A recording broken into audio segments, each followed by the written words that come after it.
शेख निसार शेख अमीन पेडगाव येथील ग्रामस्थ आहे. सामाजिक चळवळीमध्ये काम करतो. वृक्षप्रेमी नागरिक आहे आणि व्यवसाय सुद्धा माझी कंपनी आहे बळीराजा फूड ॲग्रिकल्चर इंडस्ट्री LLP. हॉर्टिकल्चरमध्ये फळबागमध्ये काम आहे. आतापर्यंत 2017 ते 25 पर्यंत 17 लाख झाडं आपण मराठवाड्यामध्ये लागवड केली. जिल्हा लेवलला जर विचार केला तर आपल्या जांभूळबेट संवर्धन समितीवर मी सदस्य आहे.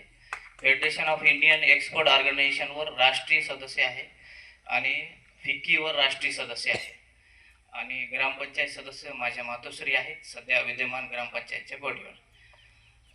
सामाजिक उपक्रमामध्ये नेहमी ग्रामपंचायत आमची म्हणजे हिरहिरीने सहभाग असते. कोणताही सामाजिक उपक्रम असो, वृक्ष लागवड, इतर सर्व शैक्षणिक सामाजिक याच्यात जे विद्यमान आमचे सर्व सहकारी आहेत, वरिष्ठ आहेत, हे सगळे खूप हिरहिरीने भाग घेतात. त्याच्या बाबतीत मला अजून एक म्हणायचं, याच्या अगोदर आमच्या ग्रामपंचायतने, त्यात मी स्वतः होतो, की सामाजिक वनीकरण विभागाकडं पेडगावकडून बिहार पॅटर्न प्रमाणे वृक्ष लागवडीसाठी प्रस्ताव दिला, ज्याच्यामध्ये 17,000 झाडं लागवडीचा तो प्रस्ताव आहे.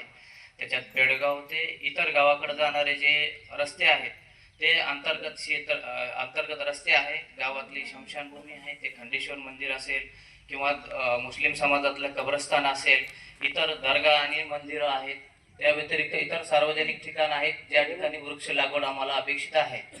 थोडंसं हे लालफित शाहीनं थोडंसं आम्हाला सहकार्य केलं तर ग्रामपंचायत सगळं आमचं तरुण वर्ग आहे आणि सगळे म्हणजे नेटानं काम करणारे लोक आहेत.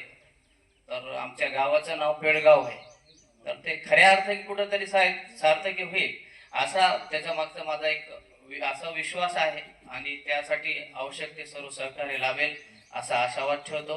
आता पेडगाव म्हणजे जवळपास 1,000 लोक याच्यामध्ये आम्ही म्हणजे सरळ मुद्द्यावरच बोलायचं आहे ते आम्ही आमच्या ठिकाणी सागवान असो किंवा मग शौर्य असो, सुभाबूळ वगैरे ज्याला कायदेशीर परवानगी आहे, अशा झाडाच्या वृक्षतोडीतून जवळपास 1,000 ते 1,500 लोकांना रोजगार आहे, युवक वर्ग त्याच्या माध्यमातून. मला एक म्हणायचं सर की सगळ्यात कोणत्याही गोष्ट कायदे केल्याने कोणते प्रश्न सुटत नसतात. तुम्ही कुठेतरी त्यांना अडवणूक करणार, कारवाई करणार, याने ह्या सगळ्या गोष्टी होणार नाही आहे. पर्याय काय आहे की खूप मोठ्या प्रमाणात जवळपास 2,500 युवक असं आहे की ज्यांना रोजगाराची आवश्यकता आहे.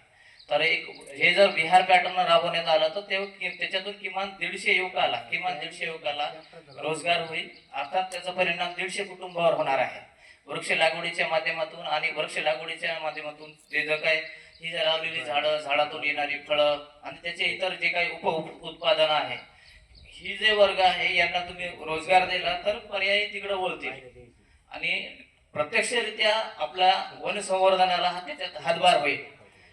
कोणताही फक्त अडवणूक करून कायदे करून हे प्रश्न सुटत नाही. हे प्रश्न सोडायचं यासाठी सामाजिक वनीकरण असेल, तहसील कार्यालय असेल, जिल्हाधिकारी कार्यालय असेल, यांच्याकडे आम्ही प्रतिनिधी ठरावाची ग्रामपंचायतच्या वतीने पंचायत समितीलाही दिली. अजून आमचे सहकारी आहेत त्याच्या बाबतीत लक्ष घालतील. आणि आता पावसाळा आहे, म्हणजे पावसाळा तोंडावर आपण आलो, जवळपास 10-15 दिवसानंतर पावसाळा चांगला सुरू होईल.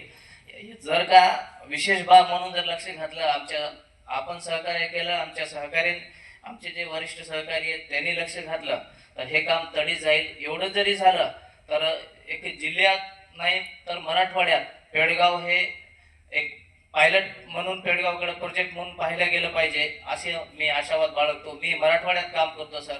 17 लाख झाडं लावली, आता 17,000 झाडं लावायची पेडगावमध्ये. त्या 17,000 झाडापैकी तुम्ही सांगितलं तर 50% झाडं मी माझ्या वतीने डोनेशन म्हणून द्यायला तयार आहे. विषय तो नाहीये. तर तुमच्या लालफित शाहीकडून थोडं सहकार्य भेटावं आणि आमचा हा जी योजना आहे बिहार पॅटर्न यशस्वी व्हावं असं आमच्या सहकार्याच्या वतीने मागणी करतो.